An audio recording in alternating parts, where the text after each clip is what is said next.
Hello everybody, welcome to Nostalgic Eyeballs. I'm Chris, and welcome to Final Fantasy VII month. Now, there's a lot of reasons why I'm doing this. One is because one of my favorite YouTubers did it back in the day, and I was always hoping that with the remake they'd eventually come back to this concept, but it makes sense that they didn't because what they produced was amazing, but also time-consuming, so I see why they wouldn't want to do it again. That YouTuber I'm talking about, if you don't know, is the Completionist. Another reason why I'm doing this video is because I absolutely love the Final Fantasy franchise, and I didn't think of a way to break into it, so why not break into it in a very special way, talking about one of my favorite video games, Final Fantasy VII. I know it's kind of weird for me to talk about this one and ask if it holds up because it feels very obvious, but there is a new light with this game with younger people, and also the opinion of RPGs have changed. So I think it's about time that we ask the question, does Final Fantasy VII, and every other game that comes with it, hold up? Now, I'm not going to be reviewing this version specifically. I'm actually going to be reviewing this version, not on the Switch. I'm using the PS4. But I'm going to be reviewing this version of Final Fantasy VII. It's a more modern version of Final Fantasy VII, but I feel like talking about this version is a good way to go. It's practically the same as this one, just with a little bit of different bells and whistles. With that being said, let's get right in the review. I'm excited to bring you Final Fantasy VII.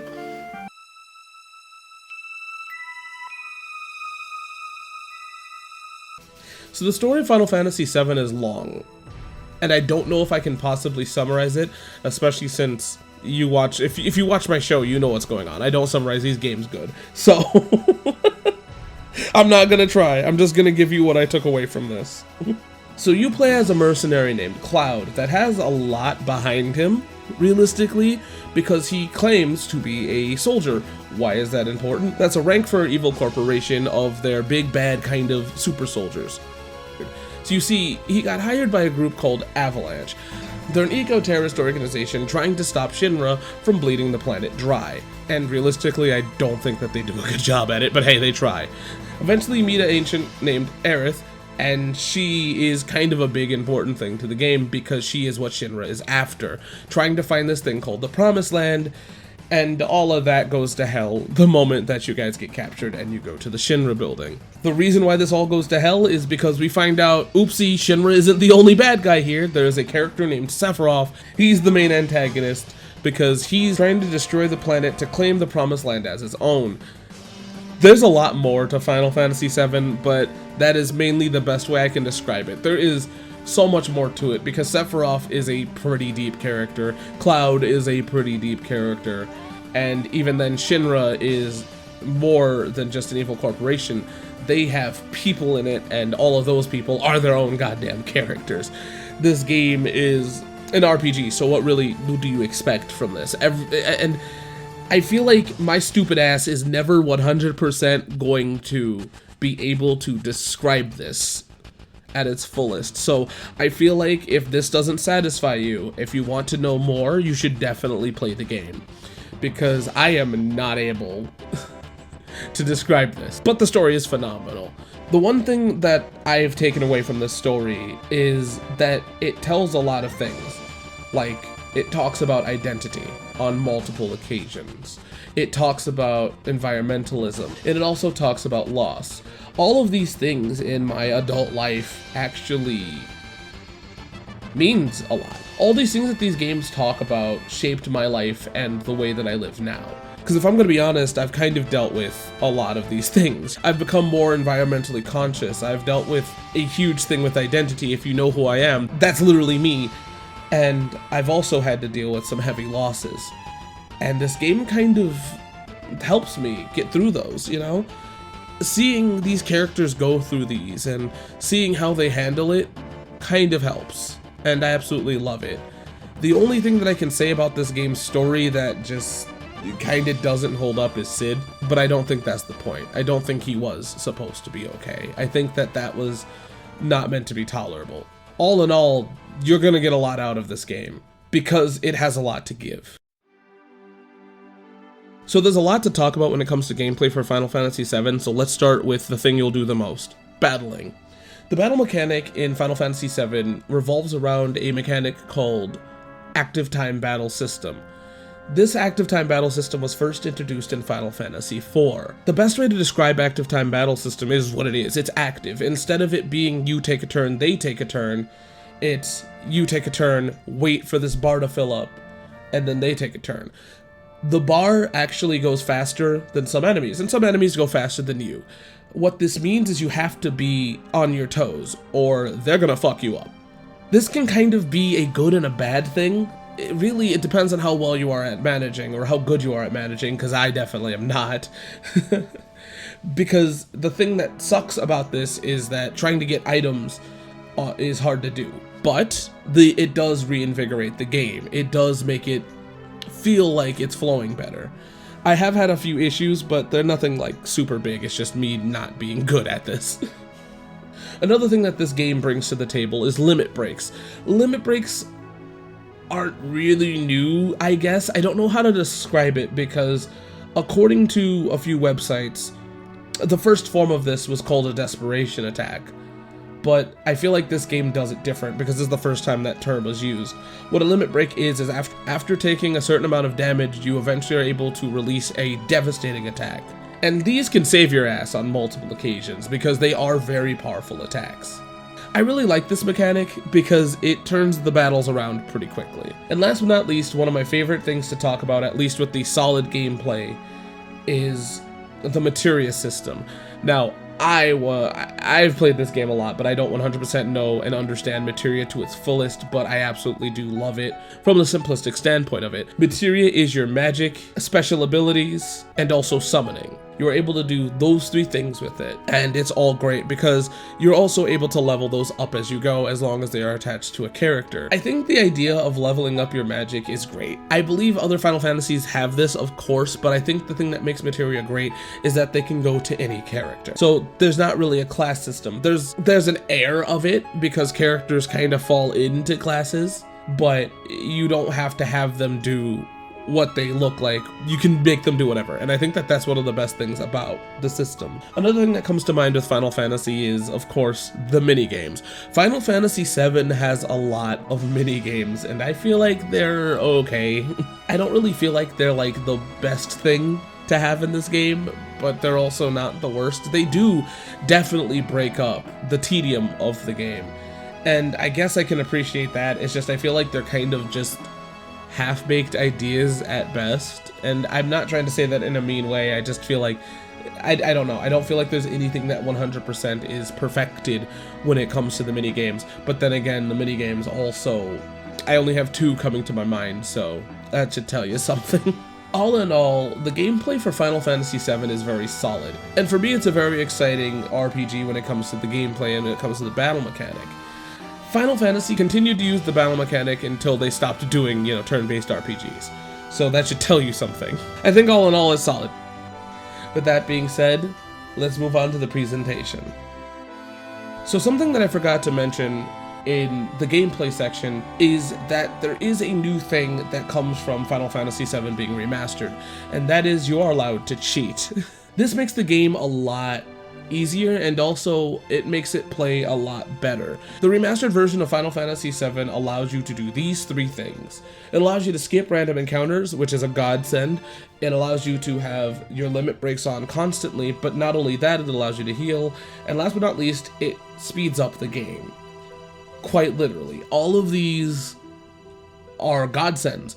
I'm not trying to say that Final Fantasy is bad, but it can get kind of slow and tedious to a degree, especially when it comes to summons and also just sometimes battle. Sometimes the encounter rate is pretty high. It's not the highest in games, but I can see where it would annoy some people, and I can also see where if you are somebody that either doesn't have time to sit back and play RPGs, this is great.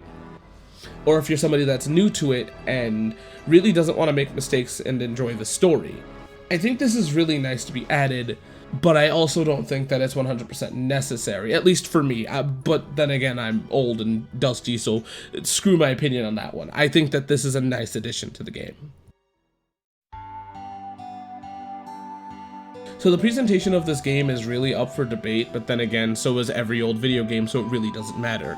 I think that this game is perfectly fine, and I find it quite endearing. One of the things that is up for debate, and I don't know how debated it is, but I'm saying this more from personal experience, is the little wine bottle people, which is what one of my friends called them.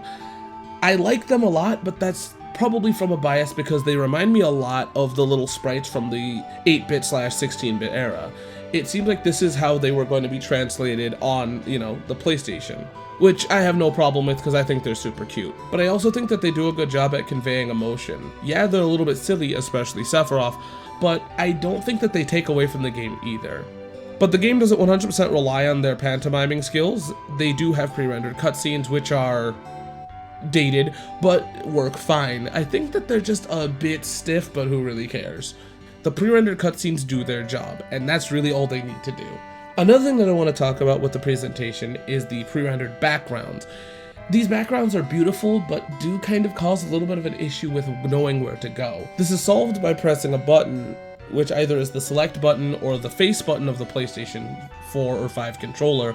It'll tell you where to go, but it doesn't always it's just complicated. It just gives you a little arrow. It doesn't exactly tell you 100% where to go. That doesn't take away from their beauty though, I wish that they kind of could convey where to go better. It becomes a major issue. And last but not least, let's talk about the music. I feel like it's obvious that this is good music. This is amazing music. And I'm not really feeling like I'm equipped to talk about music, so I'm just gonna leave it at that. This music is outstanding. With that being said, none of this matters if you can't get your hands on the game. So let's move on to accessibility.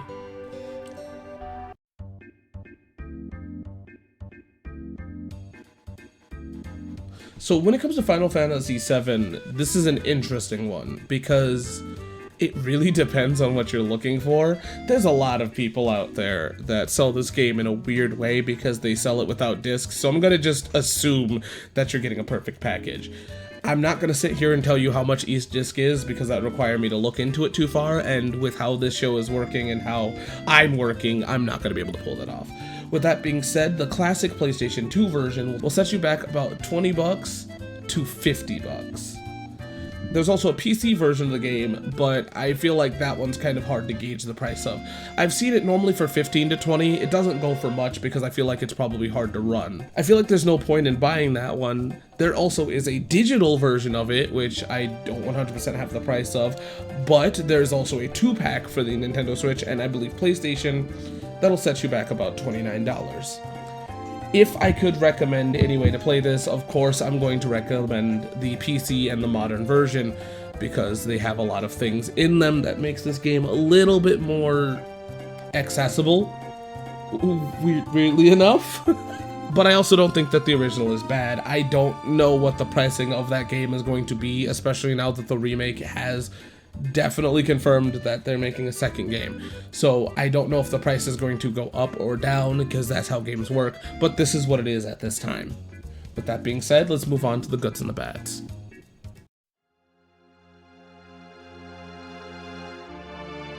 To sit and talk about the goods that Final Fantasy VII has done feels like a Herculean task because this is one of the most influential games in history. It's not the only one, but it is very influential, especially for the RPG genre. So it feels very hard for me to sit here and go one by one what makes this game so good. I feel like it's one of those that you have to give it a try and kind of see if you like it or not. The things that make this game good is the understanding of RPG mechanics alongside the story that is told within this game. I think it goes above and beyond. And I don't know, I just feel it's hard. I feel that it's very hard to... Now, this isn't always an issue. I feel like this is more in nature that this is an issue. And when I mean nature, I mean quite literally nature. Mountains and, forests do have a little bit of an issue. And I mean, I guess some cities do too. The issue comes from where to go. But as Pro Jared said, it's one of the most important. And I think that that's something that we kind of have to talk about, right? This is the Final Fantasy that comes to so many people's minds when it comes to the franchise. And I feel like that's important enough, right? I think that this game does so much good. From the gameplay, to the story, to the music. And that's really all that I can say. Overall, the game itself is good. And I know that that's kind of like a generic cutout, but I don't know, it just works. This is what happens when you get a biased person to sit and talk about Final Fantasy VII. With that being said, let's talk about the bads, because even though this game is great, it's not perfect.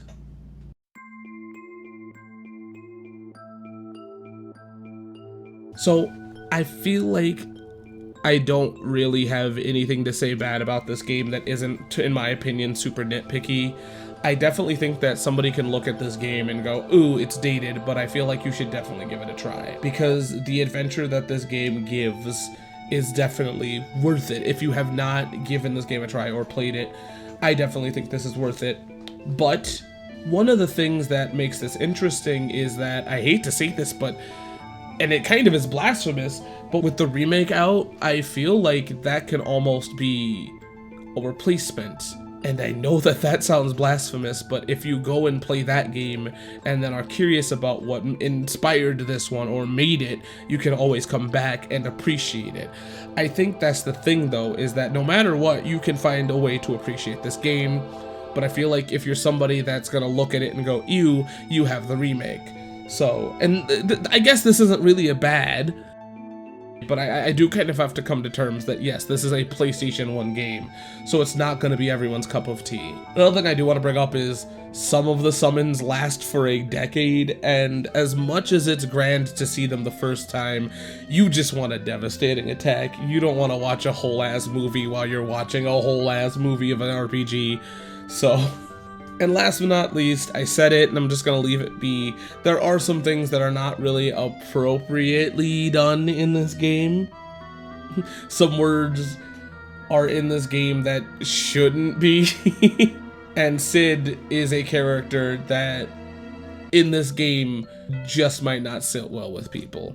And it's mainly Cid. I feel like all the rest of the stuff you can kind of look back and go, oh, it was of the time, but I think Cid is a character that kind of pushes the line a little bit, and he does make me it makes me uncomfortable, but not so uncomfortable that I hate him as a character. It's just, I don't think that his character was 100%, you know. At least the beginning of his character was kind of rough. With that being said, I don't even think that these can be justified. I mean, I don't know.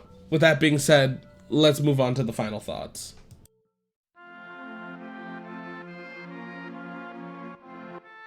So does Final Fantasy VII hold up? That's a tough one. The answer in all truth is yes. I think it still holds up to this day. But I could also see where there'd be some kind of issues with it. It is, after all, an older RPG, and some things just don't work as well as they should, such as the backgrounds and yada yada. But at the end of the day, I do think this game is still worth playing. It means a lot to me. So take me saying that it holds up with a grain of salt, but it's still worth it. I absolutely love this game still, and I can't recommend it enough. But I could also see where it's not everybody's cup of tea. With that being said, I have a lot more games to do. So I'll see you guys next time when I talk about Crisis Core. So yeah, bye!